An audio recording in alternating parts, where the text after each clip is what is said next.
Good morning. So I already slabbed out my clay. I laid a piece of saran wrap on top the slab, and the slab has texture in it. I am pushed in these two cookie cutters, and they're nautical, and I'm gonna try to get one more out of that. Yeah, I think I can. And I'm just gonna push down. And by adding that saran wrap or plastic wrap, we're not endorsing any brands here, by adding that plastic wrap, you avoid having your cookie cutters stick. And if this works out right, it might cut through, or you might, yeah, I think it's not gonna cut through because these aren't sharp on the edges. The metal ones are sharp. So you'll still have to cut, but it gives it a little bit of an impression. So I'm just gonna gently and slowly peel back my saran wrap. And some of it's torn, and that's okay. Oh, look, I can take this out actually. Some of it. Well, some of it I'll probably have to trim up with a needle tool. Oh, look at that. It came out nice. And of course I'll have to clean that up, but I have a fishy there, and a seashell and a starfish. Oh, look at that. And then I'll just cut the starfish so it doesn't get wonky. All right. Okay, so I have the starfish. Now, I have these 3 appliques. I'll get rid of all my scraps, smash them together while they're still moist, dip them in a little water and give them a good wedge, and place them in my slurry bag. And this isn't finished. You don't want to leave it all raggedy like that. So you want to take your water and sponge. I'll place these out of the way for a moment.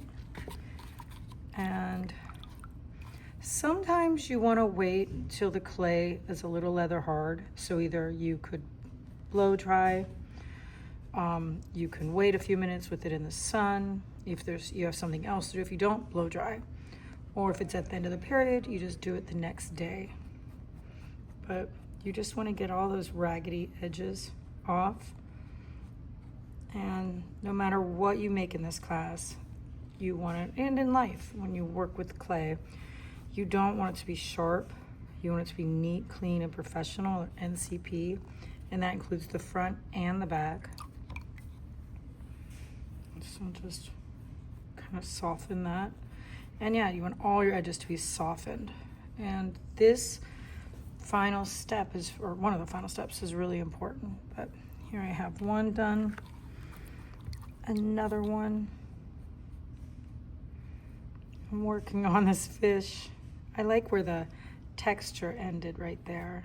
I can kind of sharpen them up, resharpen them up, or get some of that shape back in by just smoothing them with a barely wet finger.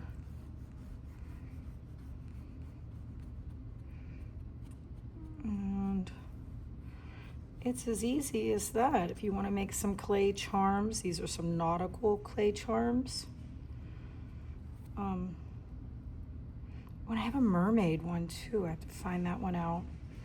And that is really a mystical realism theme if you do a mermaid, huh? And again, the other side, and again, this one's a little moist, so I'm gonna wait a little while, come back to it to smooth it out better later. But again, ooh, I like how the texture ended in there too, or landed in there.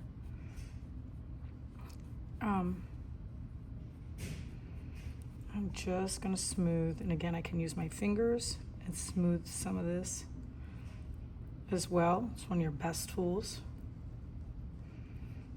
And I like that scalloped or serrated edge that cookie cutter had, but unfortunately, I'm kind of gonna lose it when I smooth, and it's either have that serrated edge or have something that's not gonna cut someone, so I have to pick the lesser. Yeah, here's a little. So there's 3 clean, simple appliques. Now, for them to be clay charms, and again, these are the 3 applique makers that I used. For those to be clay charms, I will have to place 2 holes in them, not 1. You have more control with the way they hang when you have 2. So eventually, once it's a little leather hard, I will use one of the Perfect Hole Makers, and this one is a good size, or this one. Okay, it's the small or medium, not the smallest, but the small or medium. You don't want to use, please do not use this. No, no. Okay, one of these two, but eventually I'll do that, and I'll place 2 holes so I have more control with the way it hangs in this. All right, so thanks for watching how to make an applique from a slab using a cookie cutter. All right, have a great day. Don't forget to like, subscribe, and smash that notification button.